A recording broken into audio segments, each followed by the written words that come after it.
What's going on, YouTube? Do you struggle to make your paintings look absolutely realistic? Do you have any doubt in your ability to make something look three-dimensional? Well, if you do, this video is for you. I will introduce 8 very important values, 8 very important concepts that you're going to need to make your paintings look more realistic. So, the first thing we're going to do before we do a painting demonstration is we are going to look at a little chart here, a little diagram. So, these are the 8 values, and I'm going to tell you what they stand for. The X with the circle is the highlight. The M and L, that is the middle lights. The D and the L, that is the dark light. T stands for terminator. FS stands for form shadow. RL stands for reflected light. A stands for accent. CS stands for cast shadow. The L that you see there is the light, the direction of the light source. And you see on the top left, there is a little square. If you look there, on the top left, there is a little square. And that arrow is the light pointing right at the highlight. So, the highlight is the area that is the most perpendicular to the light source. Shadows begin as soon as that plane, the one drawn to the right, is parallel to the light source. Highlight, middle light, dark light, terminator, form shadow, reflected light, accent, and cast shadow. So that is the theory. That is all you need to know. Watch this and re-watch this. That is the theory in how to make things look realistic. Now let's put that theory into practice and pay attention very carefully as to how I go about putting the theory into practice. So what we're going to do is I'm going to paint the 13 ball in pocket billiards. So I'm starting off here with the cast shadow. This is a shadow being projected from the object onto the table. And right here, we're going to have our accent. So that, remember, cast shadow, and this is going to be our accent here. The accent occurs when one form meets another form, blocks out the light, and creates our darkest value in the picture plane. Now what we're going to do is we're going to add a cast shadow, or a form shadow, my bad, a form shadow, and then into the form shadow we're going to add a reflected light into the form shadow. So this is the 13 ball in pocket billiards. So I'm going to leave a little gap right there, maybe a little taller, right about there. So to put theory into practice, the form shadow is going to consist of the values that are greater than perpendicular, greater than parallel to the light source. I know sometimes I lose track of parallel and perpendicular and all that stuff. Believe me, you don't have to be a mathematician to know this. So, the 13 ball is going to have a line, not there, right there. So right there and right here. So I'm not painting just a regular ball. This ball has a plane to it. It has a design to it. So we're going to paint something that's actually a physical object rather than just a generic sphere. So now what we're going to do is we're going to mix up another shadow color for the same form shadow, but it's going to be a different color. And this is a concept that's very difficult for many to understand, is that two colors can have the same exact value, but they are a different color. So make sure that the value is the same, relatively similar. Obviously, it's going to be, you know, a little bit darker in this area, but nevertheless, this is now a shadow portion of the 13 ball in pocket billiards. This is a still life painting. Now we can add reflected light directly into this, wet into wet, if we just change the hue. So I'm going to put kind of a little bit of a bluish color here, and this is going to be a cool reflection. See that? A cool reflection onto the bottom plane of that formed shadow. Now what we're gonna do is we're going to add the light, and starting off just indicating where the highlight is going to go. Now this gives us an idea of where the light source is. X marks the spot. That is going to be the area that is the most perpendicular to the light source. So pocket billiards, there is actually a circle right next to the number 13. So we're going to draw that circle out here, and that highlight is now going to become part of the drawing. Like I said, putting theory into practice, because this is not just a generic sphere. This is a sphere that has stuff in it, and the stuff that is in it needs to be within the parameters of those 8 values, those 8 important concepts. So now we have the little round area for the circle for the pocket billiard, the billiard ball. And now we are going to, what we're going to do next is we're going to add the light plane to the top. Now remember, I put in the highlight first, but then I took it out, and I can easily place it back in there and then take it out, blend it in there, no problem. So notice on the diagram, there's a very important relationship between a cast shadow and a highlight. There's a very important relationship. So I'm going to go ahead and put that highlight back, and I'm going to show you the relationship. So the relationship is this. The direction of the light source that is illuminating your object is going to come at an angle somewhat like that, like this, right? And then there's going to be another angle somewhere like that. So to make it more simple, if you look at the drawing here, those dotted lines following the top left of the L actually intersect with the still life object. So the shadow that's casted is a direct projection from the main light. And if that's making your head hurt, don't worry about it. This is something that this is going to be, like I said, a short video. You're going to watch it and rewatch it, and you're going to internalize it. So, to put it simple, think about the light. Okay, think about the light traveling in a straight line, and it smacks into this, and it intersects. So right when it hits the intersection from here and here, this is projected onto the table plane. That is projected onto the table plane. So this is a projection of a thin sliver of where the light intersects with the ball. And you can think about it also as a full moon, a partial moon, or something like that, if that helps you.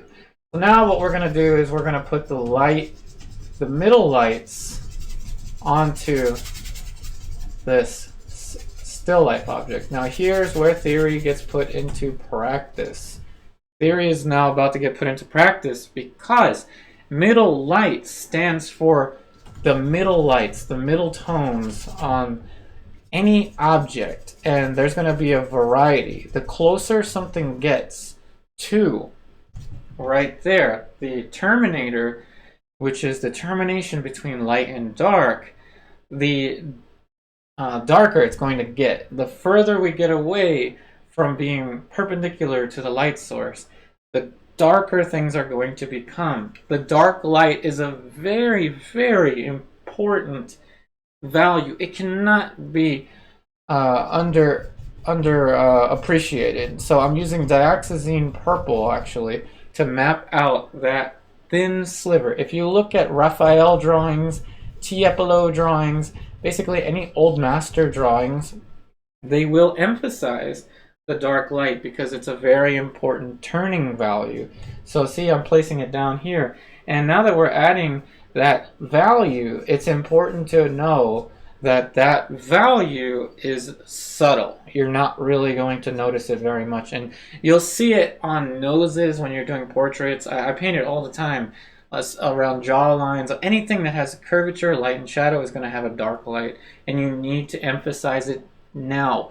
You need to use your knowledge of what you're gaining today and use it into your paintings. That's how you're going to improve on your artwork today. That's how you're going to improve dramatically after watching this video.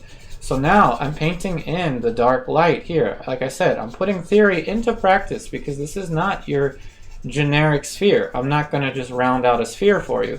This has some depth to it. It has this band, it has this pattern to it that makes it a little bit more complicated. So that is our dark light.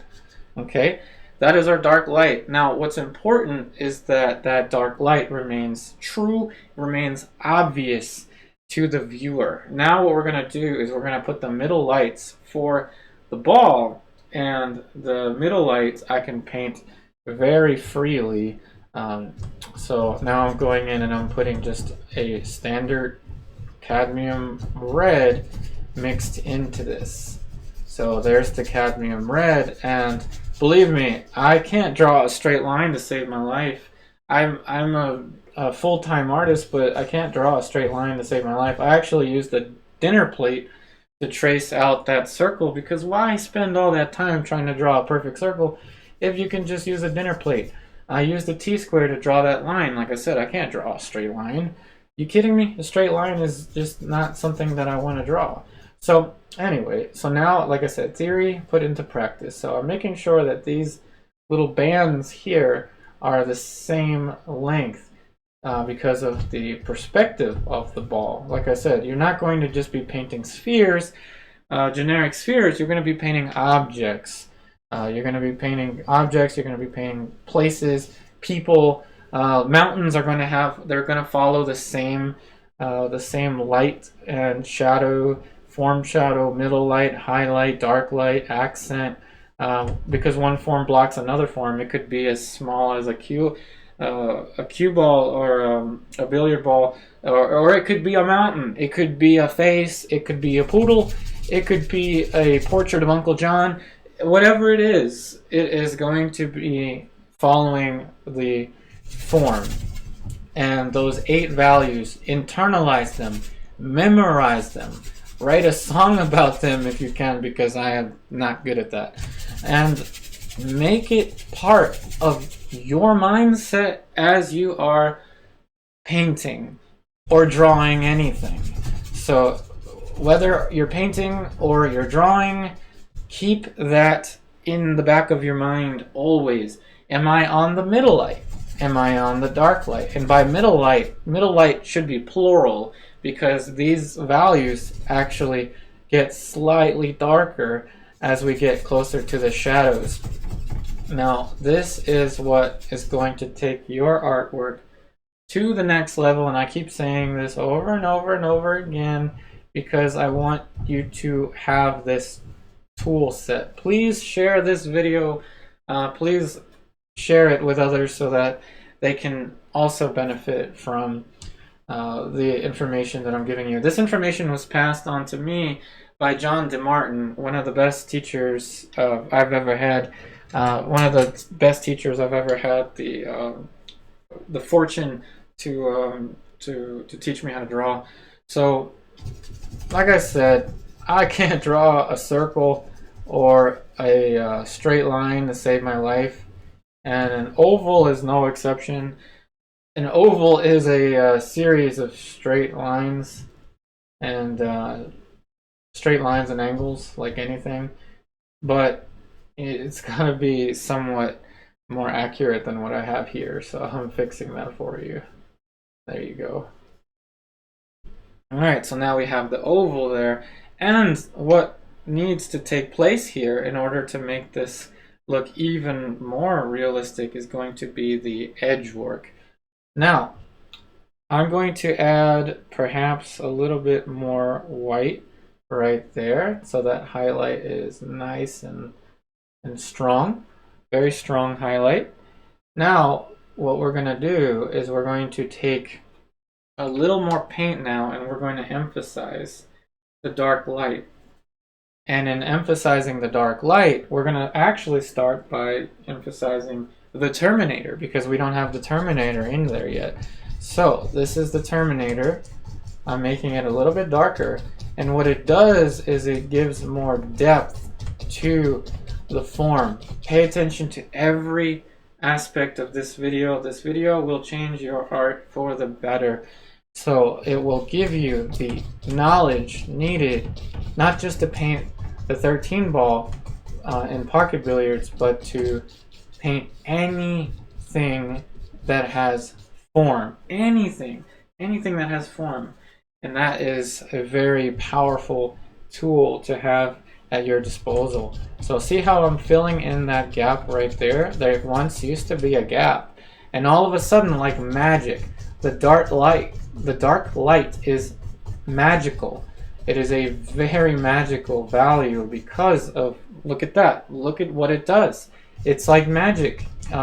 Believe me, it's like magic. And this is unfortunately is something that's just not taught in many university settings and many places in general.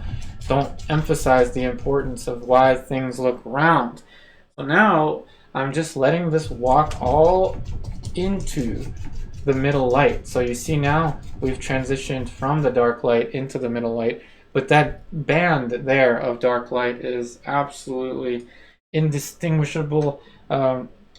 It cannot be lost. It is something that is both subtle in its appearance, but it's also obvious. So it's a subtle but obvious value, and we're going to put that up here too as well because we want this thing to look very realistic. And that is what makes the dark light so difficult, is that it is very subtle, but it needs to be clear. Am I clear enough for you? I hope so. It's very hard to describe it, but again, make the dark light obvious, but don't make it too obvious. And what's important is that you can get the Terminator line to be as descriptive as possible. See how I just fixed that, the Terminator line? Remember, the Terminator line, the Terminator value, is the value as light transitions in the shadow. It's the first shadow value. That's the Terminator. And that gives you more specificity for the light, in particular, the dark light. So now see how I'm kind of just feeding it into the dark light right there? And this is giving it much more curvature, because what once was kind of too obvious of an edge, well, now this is the magical edge, isn't it? This is what is making this ball look round right here. And the better you get at making these subtle value transitions, the more realistic your paintings will become. And that is the secret. That is what just isn't really being taught enough these days. And this is something that I hope that you will pass on to other painters, other people that enjoy creating art. It is truly a magnificent simplification of what makes something look realistic. And it's not that complicated. Once you memorize it, it's really not that complicated. And now what I'm doing is I'm emphasizing the difference between the dark light and now the middle light. So this is going to create a lighter plane up here, perhaps a sharper edge now for that billiard ball. and went a little out of line there. And what it's going to do is create more subtlety within your value bands. Those are 8 of them that are important to be able to work with. And of course, you can do this today. You can draw this cue ball. Just get a dinner plate, some kind of something or other that's round, trace it out, and then go and start to paint this object in. And I'm going to punch up a little bit of blue right here, a little bit of blue for some variation in the color. However, I'm going to keep the hue, or excuse me, the hue will change, but the value will remain the same. You follow me? The hue will change, the value will remain the same. So it now became a little bit more blue. And around it, we want to emphasize the middle lights. So what we'll do is just make it a little bit brighter. And I'm just adding straight up cadmium orange and cadmium red. See that? Now that's starting to pull more form into this still life object.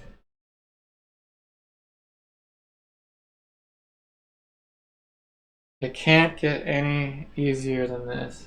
And you can do this.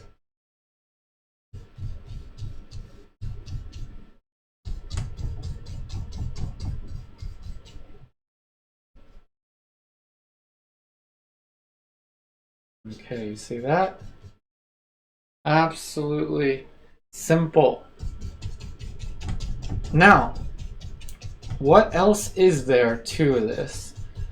Now, there's another element in making things look very, very realistic, and that involves the sophistication between the value bands, between those 8 value bands. And just like I went from the Terminator into the dark light, into the middle light, into the highlight, I could do that again. I can do that as many times as it takes. And the more I do that, the more realistic the ball will become. But already with what it has, it is realistic enough for this short demonstration. Now what we're doing is we're putting the number 13 in here, and there's a highlight right on the 3.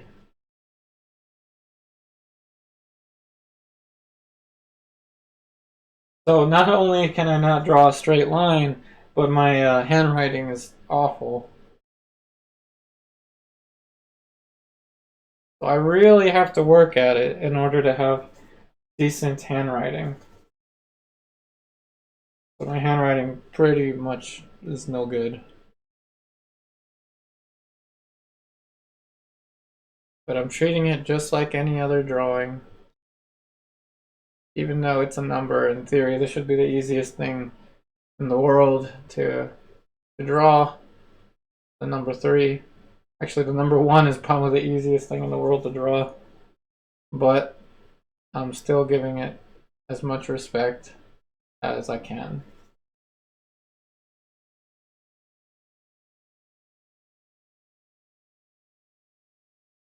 Okay, so there is the number 13. And some of you are thinking, well, that ball doesn't look that realistic. And that's because I didn't go and fill in the subtlety within those shapes yet. Relax. I'm going to get to it. Relax. Or I won't. I just want you to have the knowledge needed to make things look realistic. I don't want you to guess anymore as to why something looks realistic, why it doesn't look realistic. I don't want you to have to guess. I want you to know that the thing looks realistic and why it looks realistic. Okay? So I changed my light sensitivity a little bit so that you can see the values a little bit better.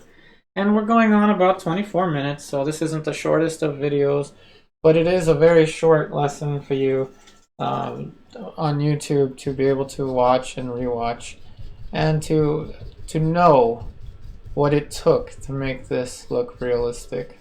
And then once we finish it, we're going to do a little recap on the values and how they apply to this circle.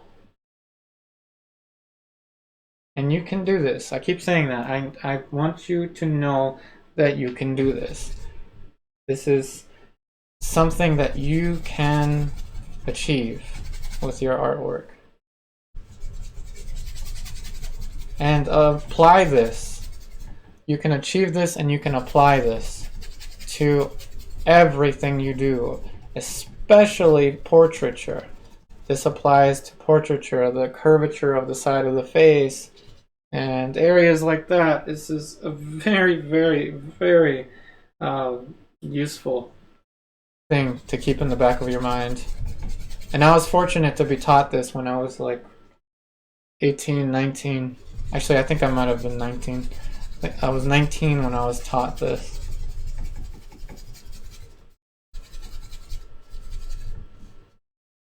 See that? Now I'm putting more and more sophistication into these planes, making this ball look absolutely realistic. When I blur my eyes and look at it, it is already a round object in space that demands it demands some importance because of how realistic it is. So I think that's going to be good for the demo, but what I want to do is emphasize the importance of the application of those 8 values.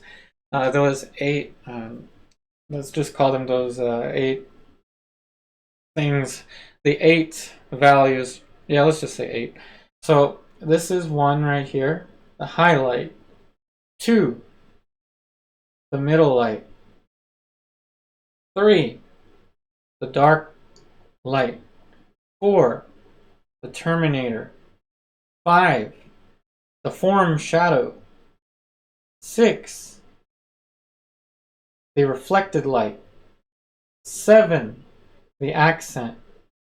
8, the cast shadow. Without the cast shadow, it's just a floating object in space, so we need that. And the important thing here is to make sure that none of the values in the light are ever confused with any of the values in the shadow, with the exception of things that are naturally very dark, like this. This is painted. However, this number is not as dark as that. Even though it may look like it, it is not as dark as that, as dark as the accent. And the background can share the same value as the form shadow. The background could share the same value of anything, preferably not the light, but it could share the same value of anything. So that doesn't quite matter. This doesn't quite matter. What matters is those concepts put into real life applications. So going back to this, again, we have just proven this, we've just shown this to work.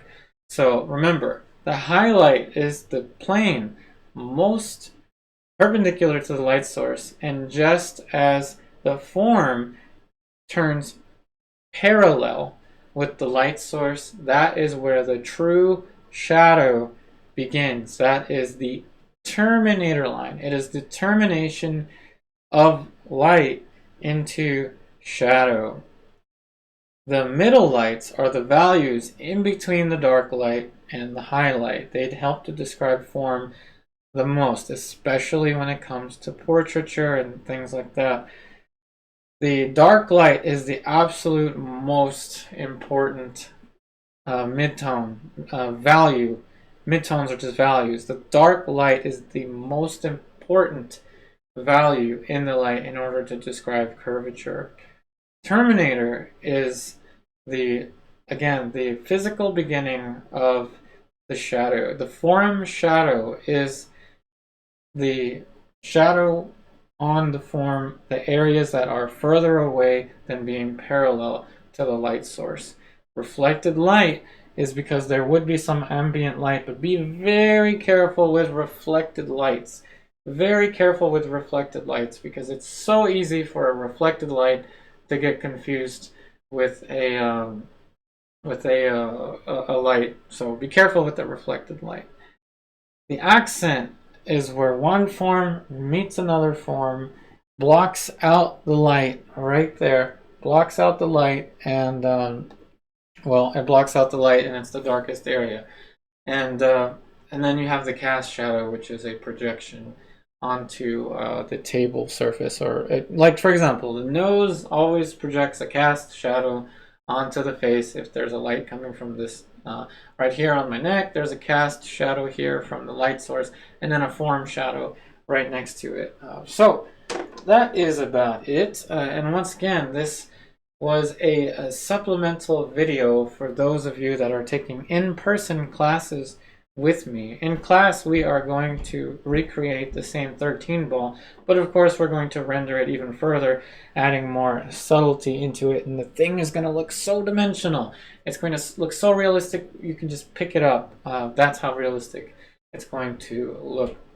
And again, this is going to be a video that is free for all of you on YouTube to watch and rewatch to improve your artwork today. So once again, thank you so much for watching. If you're interested in taking classes in person with me or taking classes online with me, links are in the description box of this video. I wish you the very best in all of your artwork, and I'll see you on the next one.